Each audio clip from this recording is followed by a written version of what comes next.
When he got home that night, he was glad for another routine, quiet dinner, free of a lot of small talk, just like so many they'd endured over the past several months.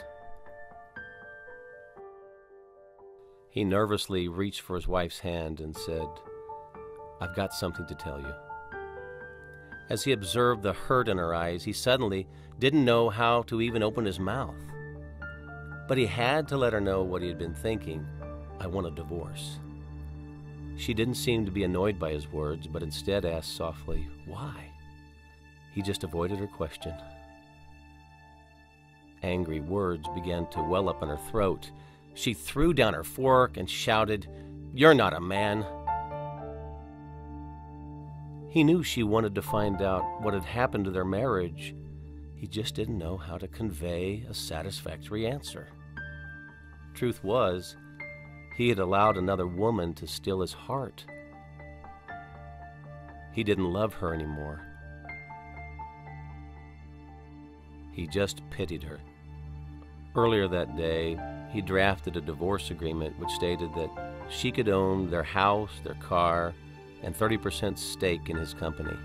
The thought of parting ways was more than she could bear right then. He felt sorry for all the time and energy she'd invested in their relationship, but he loved Jane so dearly. After looking it over briefly, she just tore it into pieces and ran out of the room. The woman who had spent 10 years of her life with him had become a stranger. The following night, he arrived home very late and found her writing something at the table. He hadn't eaten dinner, but after an exhausting and eventful day with Jane, he just walked straight upstairs and went to bed. He woke up in the middle of the night and wandered back downstairs. She was still there at the table, still writing. He had no idea what she was doing, but he just didn't care. So he went back to bed. In the morning, she presented her divorce conditions. Surprisingly, she didn't want anything from him. She just needed a month's notice before the divorce. She requested that during that 1 month they both try to live life as normal as possible. Her reason was simple. Their son was already struggling in school, and she didn't want to further upset him with their broken marriage. This was agreeable to him, but she had something more. She asked him to recall how he'd carried her into their bridal suite on their wedding day. She requested that every morning for that entire month, he carry her from their bedroom clear to the front door. He thought her request was absurd, but just to make their last days together bearable, he decided to go along with it. The next morning, he was reluctant to tell Jane about his wife's divorce conditions. Although he didn't know exactly how she'd react, he decided it would be best to go ahead and tell her anyway. Sure enough, she thought the idea was crazy. In fact, she didn't like it at all. When he carried his wife down on the first morning, they both appeared clumsy. They hadn't had any physical contact since the night he told her he wanted a divorce. Their son was so happy to see Daddy holding Mommy in his arms. That burst of joy brought him a sense of pain as they journeyed from the hallway, down the stairs, to the front door. She whispered softly, "Please don't tell our son about the divorce." He agreed, then put her down and drove alone to the office. On the 5th day, it wasn't quite as awkward. He could smell the fragrance of her hair. He realized that he hadn't looked carefully at this woman for a long time. She wasn't young anymore. There were fine wrinkles on her face, and her hair was graying. Their marriage had taken its toll on her. The 10th day came and went. So did the 15th. He began to realize that their friendship was returning. but he wasn't about to tell Jane.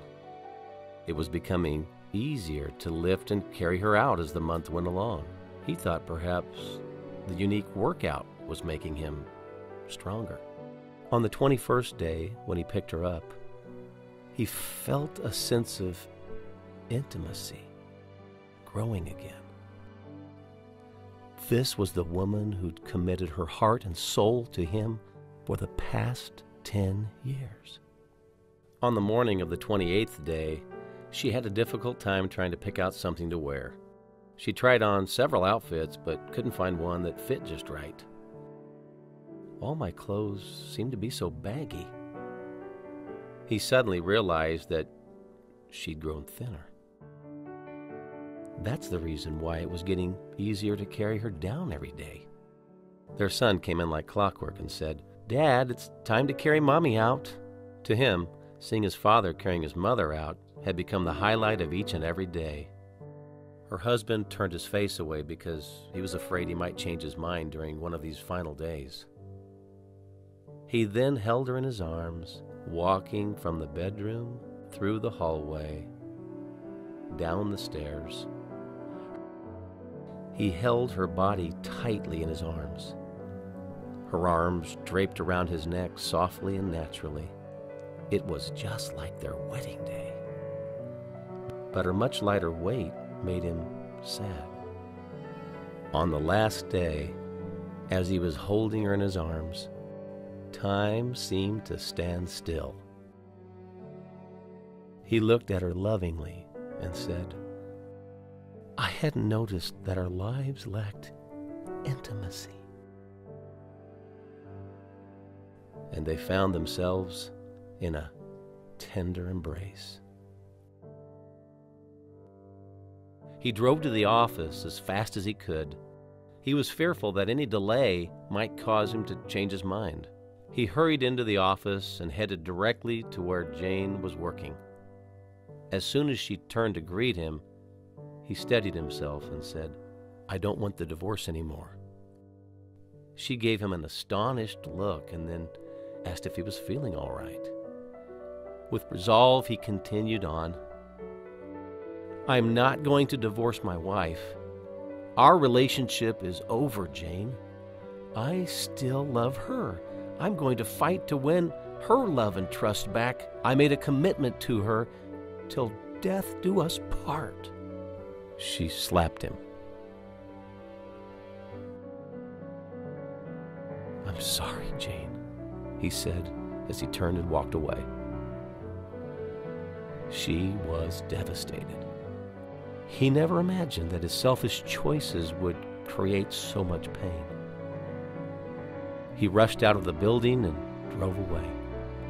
He stopped by a floral shop on the way home to pick up a bouquet of flowers for his wife. He knew this was going to be a big surprise. Showing his wife any type of affection had been a thing of the past, but he had decided in his heart to change that. As he walked out, he couldn't wait to see her. He arrived home with flowers in his hand and a smile on his face. He ran upstairs, only to find his wife dead. She'd been quietly fighting cancer for months now, but he was so entangled with Jane that he didn't even notice. She knew she was going to die, and she wanted to spare her husband from any negative reaction their son might have had toward him before she passed away. It wouldn't take long for the request he once found bizarre to make perfect sense. She wanted their son to always remember Dad as a loving, thoughtful, and caring husband. Marriage was never intended to be a casual alliance or a temporary experiment. It's a sacred covenant where two become one. Committed love never gives up, never loses faith, is always hopeful, and endures all circumstances. True intimacy will not improve spontaneously. It must be cultivated. How is true happiness achieved? Become best friends. Serve each other joyfully. Love and respect each other mutually. A wonderful marriage is the hope of every husband and wife who will stay true to their marriage vows till death do us